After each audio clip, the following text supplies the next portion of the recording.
Graças, paz, amado irmão, eu abençoo a sua vida, eu abençoo a sua casa. Eu declaro sobre você, neste dia, o favor que desce como orvalho, a bênção sem medida, o amor que não pode ser mensurado, nem a profundidade, nem a altura, nem a largura, nem o comprimento podem definir o amor de Deus por você. Você já é mais que vencedor, não se preocupe com as coisas da vida, tudo dará certo. Eu já li o fim da sua história em Apocalipse. Você é mais que vencedor. Você é filho de Deus amado, guardado pelo Espírito Santo, protegido pelos anjos de Deus. A tua casa é um lugar de bênçãos, de fartura. O Senhor enche de fartura os teus celeiros. Amém? Você é aquele que Deus escolheu para este dia, para esta época, e Ele reveste você de poder, de unção renovadora. Ele te dá sabedoria, Ele te dá inteligência, Ele te dá conhecimento. Você não tem como dar errado, amém? Apenas descanse, confie na liderança do Espírito Santo e coma da palavra, do pão da vida, porque você é mais que vencedor. Amém? Assim os céus já determinaram. Creia, avance em nome de Jesus. Amém. Bom dia, Gustavo. Bom dia, Edipo. Bom dia, Guilherme. Bom dia, Andréia. Bom dia, Adão Mendes, Felipe Pereira, Gisele Monteiro. Tudo bem? Amém. Faz tempo que não vejo vocês no culto. Aleluia. Manuel Júnior, Adão Mendes. Amém. Graça e paz. Amém. Glórias a Deus. Rosa. Bom dia, Valéria. Bom dia. Amém. Ajustar aqui um pouquinho. Ok, Roberta, Pastor Samuel, Ricardo, Sunny Bonnie, amém. Olá, Ricardo, tudo bem? Bênção de Deus ter vocês aqui. Amém. Hoje o Salmo 64, amém. Ontem o Salmo 63. Salmo 63 é um dos salmos mais fascinantes, é a unção que Davi possuía. Ele era um amante, amém, da presença, da unção de Deus, por isso desfrutou. Porque você atrai para a sua vida aquilo que você valoriza, amém? Você afasta aquilo que você despreza e atrai aquilo que você valoriza. Aleluia. Bom dia, Samara, Sérgio, amém, Rudimar, bom dia. Como estão vocês? Louvado seja Deus. As células ontem, bonito ver as fotos. Olá, Fran, de Rio Verde, bênção, Sueli, Sérgio, amados de Jundiaí, Joaquina, amém. Como está? Joaquim, Porto Alegre, Esther. Amém. Bênção de Deus vocês. Amém. Vamos então compartilhar, amém, os nossos salmos, aleluia, da palavra do Senhor. Gostaria que você pudesse compartilhar o link. Compartilhe o link com alguém, amém, de tal maneira que outro possa receber a porção, amém, que o Senhor tem para nós nesta manhã. Amém. O Salmo 64, aleluia, um salmo também de Davi, clamando ao Senhor. Como nós temos falado, Davi passou por muitos caminhos estreitos, apertados. Antes de Deus realizar a sua obra, ele prepara o homem. A Bíblia fala que Moisés, ele entendeu o chamado de Deus e ele foi visitar o seu povo. A Bíblia não menciona a idade específica de Moisés, mas eu creio que era em torno de 30 anos. 30 na Bíblia é um número significativo. Jesus começou o ministério aos 30 anos, os sacerdotes também começavam. Então Moisés foi visitar os seus irmãos e viu um egípcio maltratando um judeu. Ele foi lá e matou o egípcio. Matou o egípcio.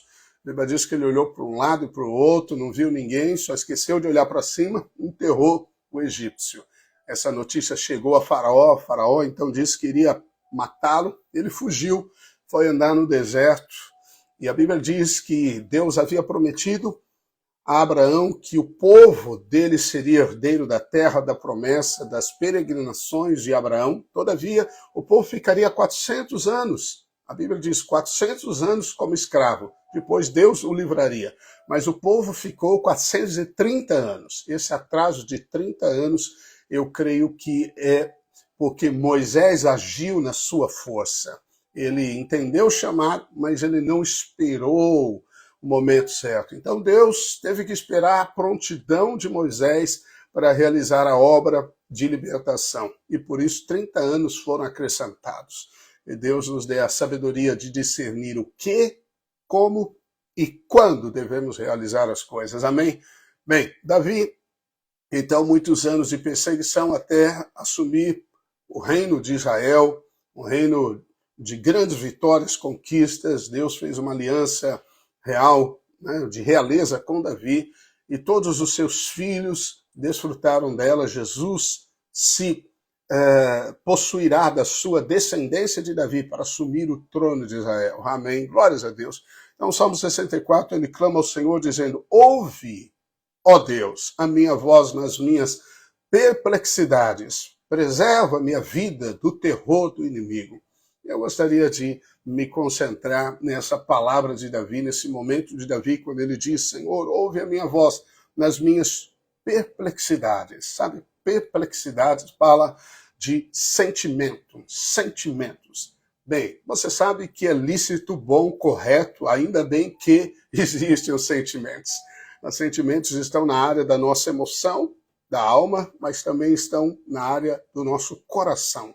Amém? Tanto o homem interior quanto a alma tem sentimentos. Esses sentimentos podem ser destrutivos quando você não sabe realmente governar pelo Espírito.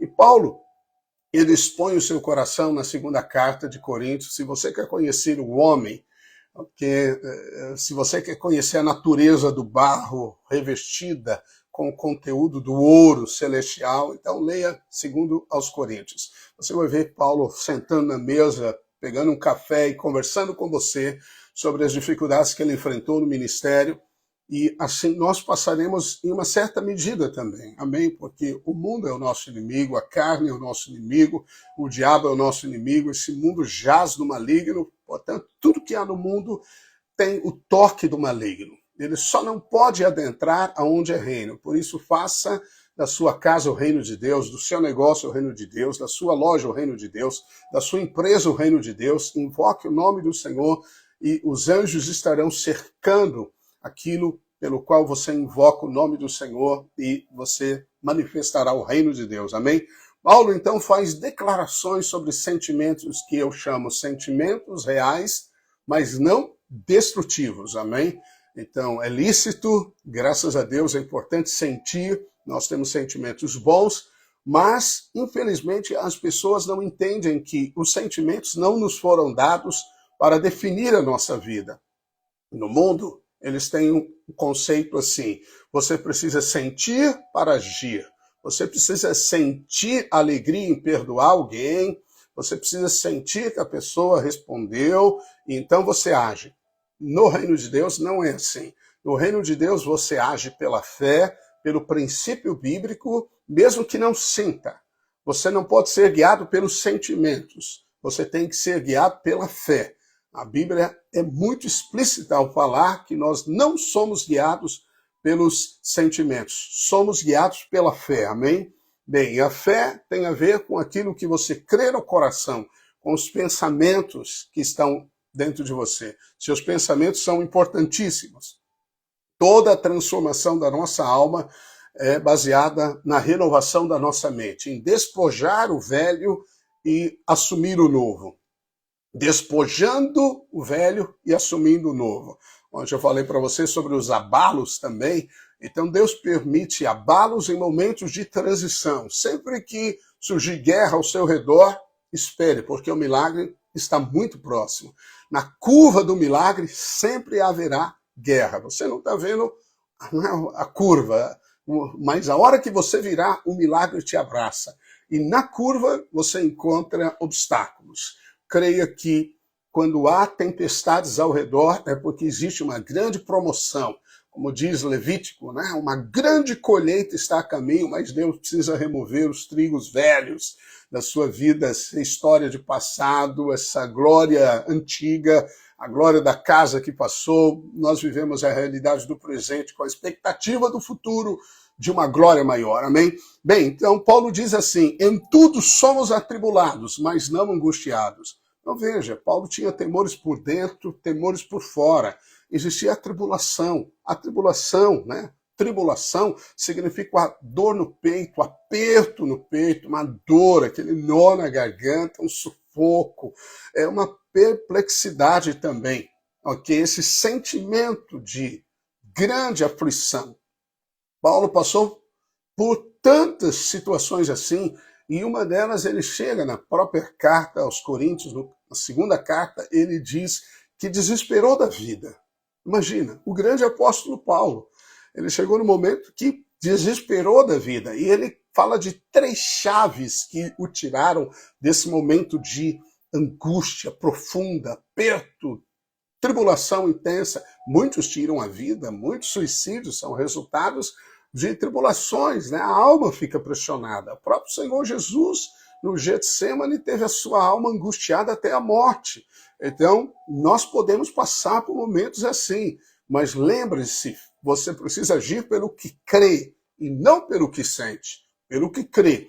Paulo, quando vence esse momento de desespero da vida, ponto final, tentou de tudo e aquilo não saía dele, ele declara 3 grandes verdades que servem para nós também sermos livres de momentos assim. Ele fala: confie no Deus que ressuscita os mortos. Amém? Então Paulo estava falando, confie no poder da ressurreição. Jesus Cristo venceu todos os inimigos. O maior e o último é a morte. E Jesus a venceu. Existe um poder de vida operando em você. A Bíblia diz: se habita em você o espírito daquele que ressuscitou a Jesus dentre os mortos. Esse que ressuscitou a Jesus dentre os mortos vivificará o seu corpo mortal. Amém? Então o espírito está em você. Ele vai ressuscitar força, ânimo, esperança, poder em você. Ele vai renovar a sua mente, ele vai alegrar você, ele vai mostrar a força de Deus na sua vida. Paulo também disse: espere a consolação de Deus, aguarde que em breve Deus se manifestará. A tempestade é real, mas a palavra de Deus é que você vai chegar do outro lado para cumprir o seu propósito e experimentar o milagre. Amém? Como Jesus, que estava no barco dormindo, os discípulos tentando chegar do outro lado, não conseguiam, o Senhor repreende a tempestade. Alguns momentos parece que o Senhor não se importa, mas ele sempre se importa, amém? E então Jesus chega do outro lado e um grande milagre acontece. O diabo só cria tempestades ao seu redor porque ele percebe o movimento dos céus ao teu favor e que o milagre já foi destinado, já está a caminho, amém? E Paulo diz, então, peça oração. Peça oração, porque existem cargas espirituais que são ataques do diabo que você não pode lidar com isso sozinho. Não pode. Não tente. Ouça-me mais uma vez. Existem cargas espirituais que, por mais que você tenha experiência com Deus, maturidade no Senhor, conhecimento da palavra, fé e unção, sabedoria, alguém já experimentado ao longo dos anos, das provações, existem situações que você vai precisar simplesmente de alguém que ore por você. Só isso, oro por você. Eu já passei por várias, eu louvo a Deus, porque a Mel, minha esposa, sempre é uma mulher, né, posicionada em Deus. Nós vivemos essa harmonia no casamento, né? Quando surge uma crise, um para o outro, no sentido de um sofrer, prontamente pedimos oração para o outro. Ela ora por mim, eu oro por ela. Bem, esse fato de orar livra você dessa tribulação, amém? Desse desânimo profundo, desânimo, angústia, Paulo fala, angústia que vem contra você, amém?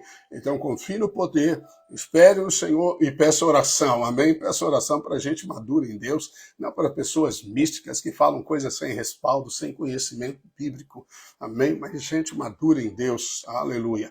Paulo também diz assim, em tudo somos perplexos, daí então a conexão com o Salmo, mas não desanimados. Veja, então eu posso estar perplexo, isso significa, a perplexidade aqui, você investiu e não obteve retorno, você foi deixado em uma necessidade, você confiou e houve uma traição, você não sabe o que decidir ou o que fazer, você está perplexo diante de uma situação e aí você está no fim do poço, né? Você está numa sala sem portas, você não sabe como sair disso. É a decepção que entra no coração. Quantos casamentos são casamentos cheios de decepção. A decepção, bem, não é bem assim um erro grave, mas é uma decepção. Essa decepção é um fio fino, mas à medida que o tempo passa, ela se torna numa corrente de ferro que não pode ser quebrada. Ok? A decepção, ela vai acontecer, porque você vai ficar perplexo, mas você não pode desanimar. Isso significa que você não pode parar. Você tem que tratar urgentemente das suas decepções. Amém? Quando nós vemos lá na restauração dos muros de Jerusalém, Neemias, naquele grande desafio, inimigos cercando eles, grandes desafios, eles se encontraram sim perplexos e em determinado momento eles pararam. A obra parecia inacabada, eles começaram a olhar para o entulho, eles começaram a ouvir as vozes dos inimigos. E Neemias, a Bíblia diz que ele, pelo Espírito Santo de Deus, disse: lutai pelos vossos irmãos, vossos filhos, vossas filhas, vossa mulher e vossa casa. Então tenha um motivo para lutar. Tenha um motivo para lutar. Alguém já disse, se você não tem um motivo para morrer, então você não tem um motivo para viver. Significa que deve existir uma chama que arde no nosso coração. Não perca tempo se comparando com os outros, não perca tempo criticando o que os outros fizeram, não fique só observando os outros passarem. Levante-se em nome de Jesus, vá buscar o sonho que Deus colocou na sua vida, deixa essa chama do Espírito te guiar, seja feliz, procure fazer a diferença nessa geração, faça algo, amém? Faça algo, não fica apenas à beira do caminho observando os que transitam. Em nome de Jesus, lutai pela sua casa, pelos seus filhos, pelo seu marido, lutai pelo propósito de Deus, luta, amém? Em nome de Jesus. A nossa luta é uma posição de descanso em Cristo Jesus. Bem, outra coisa que eu diria para você vencer toda forma de desânimo, é cerque-se de pessoas animadas, motivadoras, amém? Não ande com pessoas que sentem o que você sente. Você sabe que os iguais no mundo espiritual se atraem, né? Então a pessoa está angustiada. Sabe quem aparece para ela? Pessoas angustiadas. A pessoa está com um problema em determinada área moral. Quem aparece para ela? Pessoas que têm o mesmo problema. Tem alguém com problema de identidade. No meio de milhões, quem aparece para se conectar a ela? A mesma pessoa, porque os espíritos se atraem. Os espíritos que atuam numa pessoa, atuam na outra. Os espíritos malignos que querem oprimir uma pessoa se conhecem, eles se conversam. Então é óbvio que eles se encontram. Isso é espiritual, simples assim. Ok? Bem, mas algumas pessoas não percebem isso. Mas você seja sábio, não ande com gente angustiada, não ande com as pessoas que criticam, não ande com as pessoas que alimentam você com sentimentos que você sabe que lhe trazem desânimo à alma. Não ande, em nome de Jesus. Decida quem é o seu círculo íntimo, decida as pessoas que têm acesso à sua casa, à sua intimidade, ao seu coração. Por favor, tranque com 7 chaves, não abra para qualquer um. Não seja tolo, não seja, isso é tolice. Não compartilhe nada com quem não possa te ajudar. Ah, pastor, mas eu estou debaixo de pressão. Procure um homem, uma mulher de Deus, gente de peso, de glória, não rasos superficiais, folhas agitadas pelo vento, palha que o vento move, não, pessoas que são rocha em Deus. Deus tem pessoas ao seu redor assim, com certeza tem, busca. Talvez ela vai falar uma coisa que você não queria muito ouvir, mas você precisa sair do buraco emocional que te cerca. Paulo disse assim a Timóteo 1,16, conceda o Senhor misericórdia à casa de Onesíforo, porque muitas vezes me deu ânimo e nunca me envergonhou das minhas algemas. Veja, muitas vezes me deu ânimo. O apóstolo Paulo, nós estamos falando do calibre de um homem inigualável. Ele viu que nós vamos ver. Ele subiu ao 3º céu, ele escreveu 3/4 do Novo Testamento, ele obteve a revelação dos mistérios de Cristo Jesus. Todavia ele falou, eu precisei de ânimo, e esse Onesíforo, Deus lhe conceda misericórdia e graça. porque ele me foi motivação, ele me foi ânimo, ele me ajudou, ele me restaurou, ele me amparou, ele me levantou. O grande apóstolo Paulo.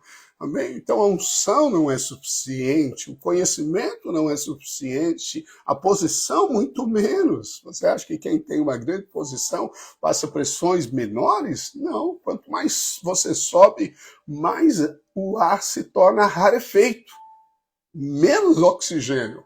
Ok? E Deus está preparando você. Amém? Então que ache um onesíforo. Sabe o que significa onesíforo? Onesíforo. Onesíforo significa o que traz proveito. Não é lindo? É isso? Então, olhe, procure as pessoas que trazem proveito para a sua vida, que alimentam a sua fé e não a sua crítica, que alimentam a sua fé e não a sua tristeza, que motivam você em alegria e não consolam você na sua situação. Né? Eu quero dizer esse consolo não para erguer você, né? Porque existe o consolo do Espírito que te ergue, é o Espírito da profecia. É aquele consolo de conformação, todo mundo passa por isso, né? Toda igreja é igual, os homens são assim mesmo, e fica lamentando, para de lamber as feridas, amém? Bem, Paulo segue dizendo assim, em tudo somos perseguidos, porém não desamparados. Então eu vou dizer para você, justo ser perseguido, mas é destrutível ser desamparado. Agora, você pode ser perseguido, todos podem te abandonar. Paulo passou por isso, todos me abandonaram, ele disse, mas o Senhor esteve comigo, amém? Se o Senhor está com você, então você realmente estará seguro. Mas, bem, a experiência de ser abandonado por todos, rejeitados, é uma das piores que existem. E Paulo sobre enfrentá-la, amém? Como ele agiu. Ele diz assim para Timóteo, Timóteo é o seguinte, todos que querem viver piedosamente em Cristo Jesus serão perseguidos. Basta você colocar os seus pés na casa de Deus, se posicionar pela palavra e espere guerra. Ei, espere guerra. Ouviu o que eu estou dizendo? E agora que eu me posicionei, porque as coisas pioraram. É porque, óbvio, é uma guerra. Eu, se fosse o diabo, tá amarrado, não sou. A hora que você falou, decido por Deus, eu vou criar um tumulto na sua vida. Eu vou fazer como Faraó, aumento a carga tributária, aumento a aflição, agora você vai trabalhar mais, não vou deixar você ter tempo de celebrar nada a Deus, vou escravizar você. Ora, por favor, tenha percepção do mundo espiritual, é uma batalha. Nós somos exército de Deus, a luta não cessa. Nós aprendemos a lutar, amém? Então, veja, nunca permita o pensamento que Deus te abandonou, amém? Nunca permita que o diabo coloque dúvidas sobre a presença e a bondade do Pai na sua mãe. Deus disse assim, o Senhor, o salmista diz, mas Sião diz, Senhor, o Senhor me desamparou, o Senhor se esqueceu de mim. Israel estava clamando. Aí o profeta vem, acaso pode uma mulher esquecer-se do filho que ainda mama? De sorte que não se compadeça do filho do seu ventre? Mas ainda que esta viesse a se esquecer dele, eu, todavia, não me esquecerei de ti. Eis que nas palmas das minhas mãos te gravei. Aleluia. Amém? Quando aquelas mulheres escravas perdiam seus filhos por dívidas do marido, dívidas de herança, bem, e eles eram levados embora para não esquecer-se desses filhos, elas escreviam com fogo, com uma brasa viva, com ferro quente na mão o nome da criança. E aquilo ficava certamente indelével por toda a vida, e a saudade, o aperto no coração, mas ela tinha a lembrança da mão, né? Com a memória do filho. Deus disse, você está na mão, Deus te gravou na mão. Sabe quando a gente grava? O Bolsonaro foi fazer uma entrevista aí, ele gravou um monte de coisa na mão. Às vezes nós gravamos alguma coisa na mão rapidamente para poder lembrar. De maneira indelével, são feridas, são marcas, são cicatrizes, e lá está o teu nome, está lá o teu nome, o Wendel, está lá o seu nome, Esther, está lá o seu nome, Tiago, está lá o seu nome, Rubem, está lá o seu nome, Sérgio, está lá o seu nome, Nina, está lá o seu nome, nas mãos de Deus. Ora, quem é que pode tirar você das mãos de Deus? Está escrito de maneira indelével lá, glórias a Deus, amém? Então Deus não te deixa nunca. Jesus amém, disse: aquele que o Pai envia a mim, de maneira alguma o lançarei fora. Não importa seus erros nem seus fracassos, não tem como você se separar mais dele. Porque ele tomou a iniciativa, porque ele te comprou, porque ele te ampara. É ele, não é você. Amém? Paulo também segue dizendo: em tudo somos abatidos, porém não destruídos. Então eu vou dizer para você, é justo você se sentir abatido, mas é perigoso você deixar-se destruir. Eu estou falando da mente, eu estou falando de sentimentos reais, genuínos, de tremor, de aflição, de suador, de pânico que pega você, amém? Isso significa abatido, ser lançado para baixo, ser colocado em lugar inferior. Quantas vezes você já passou por isso? Quantas vezes já se sentiu mal por ser rebaixado, né, numa posição, uma expectativa que foi frustrada, né? Você tem esse sentimento, né? E esse sentimento de destruição, no sentido do verbo do grego, significa sair do caminho. Isso significa que você só é derrotado quando você desiste. Que o fracasso não existe até que você desista. Se você desistiu, se você abriu mão, isso não traz prazer à alma de Deus. Isso os céus não celebram. Quantas pessoas começam e desistem? Você tem que construir pensamentos alinhados com a palavra de Deus. Redefina o fracasso na sua vida. Redefina. Fracasso não significa que você não alcançou nada. O fracasso é que você aprendeu algo para fazer melhor da próxima vez. Amém? O fracasso não significa, né, a ausência dos erros, mas que você está aprendendo a fazer melhor. Também não significa que você é inferior, mas que você está crescendo, amém, no pleno conhecimento da maturidade em Cristo Jesus. O fracasso não significa que jamais lograremos as nossas metas, os sonhos em Deus, mas apenas teremos que fazer de outra maneira. Amém? Também não significa que Deus tem nos abandonado, jamais, mas que Ele tem uma ideia melhor, um jeito diferente de fazer. Eu não ouvi. É verdade, eu não ouvi, mas vou ouvir, vou aprender. Aleluia, Ele está comigo, não temerei o que possa me fazer um homem. Então nada acontece até que alguém comece a sonhar os sonhos da fé. Amém? Você não pode perder essas coisas. Os sentimentos são lícitos, mas não podem ser destrutivos na sua história. Você me entende, querido? Bem, são os sentimentos que governam as pessoas. Infelizmente, as pessoas são agitadas pelo vento dos sentimentos. Ah, mas eu me sinto assim. E ficam com os sentimentos até que eles criem verdadeiras raízes e produzem frutos de amargura, decepção, ressentimento. Ah, ok? Então, quando você se sentir abatido, sonhe os sonhos de Deus. Seja como um José. O rapaz era o filho querido do seu pai. O seu pai tinha a ele porque a sua mãe era, né, alguém do seu coração, morreu quando o gerou, e ele cresceu. Deus começou a lhe dar sonhos. O que ele tem a ver com esses sonhos? Deus lhe deu e ele contou. Ele era jovem, sabe? As pessoas mais jovens falam. E falou de maneira até que seu próprio pai uma vez falou: como? Você vê o sol, que representava o pai, a lua, a mãe, e as estrelas, os irmãos se prostrando diante de si? Que isso? Esses sonhos são muito loucos. Bem, por causa desses sonhos, ele foi lançado num poço seco. Queriam-no matar os seus irmãos.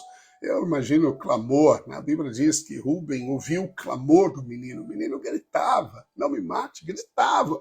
Você pode chegar a um desespero da alma imenso, seus irmãos tentando matar você. E aí, claro que no propósito de Deus foi poupado, mas foi separado do pai, vendido como escravo por os midianitas, foi preso, nu. Eles andavam nu, chegou num país de língua estranha, onde não conhecia ninguém, império daquela época, no mercado de escravos, foi comprado por um homem, um tal de Potifar, comprou ele, era um jovem, e esse jovem teve que aprender a língua, a cultura, e Deus estava com ele, e ele prosperava o trabalho, a casa, e tudo que ele colocava as mãos, e aí a mulher desse homem se engraça com ele, por causa disso, por ele manter uma santidade né, na sua vida correr, né, desse pecado sexual, ele foi colocado no calabouço. Ele podia ter falado, acabou a vida, por que que eu vivo ainda pensando que alguma coisa vai acontecer, porque alguma coisa vai mudar, esse sonho, sei lá por que eu recebi, ficou lá. E a Bíblia diz que ele servia, que o carcereiro lhe deu as chaves. José não era alguém amargurado, José significa feliz, significa que você escolhe ser alegre, escolhe ser feliz. E aí foi um dia, Deus o exaltou. Um dia, em 24 horas, depois de anos certamente sem abandonar, sem ter, né, se desanimado. E como o apóstolo Paulo, amém, que diz no final, eu completei a carreira, eu combati o combate da fé, Deus tem a coroa da justiça reservada para mim, não só para mim, mas para todos aqueles que amam a sua vida. Amém? Eu declaro em nome de Jesus, nesse dia 15, quinta-feira, em nome de Jesus, que o Senhor guarda as suas emoções. Eu declaro o bálsamo do Espírito sobre as suas emoções, e todo sentimento de destruição, de desânimo, de abandonar, de abrir mão, saia da sua vida. Você não recua, você só avança. Eu declaro a fé que energiza o seu coração, a esperança que abre a janela para um novo horizonte e o amor que pavimenta o chão, a ponte, a estrada, até você alcançá-lo. Em nome de Jesus, você e a sua casa recebam e sejam aquilo que nasceram para ser, filhos amados, e que vocês recebam a plenitude e a alegria do Senhor. Em nome de Jesus, amém? Abraço carinhoso, obrigado por estarmos juntos. Não deixe de compartilhar a palavra de Deus, porque ela é viva e eficaz. Até amanhã, em nome de Jesus.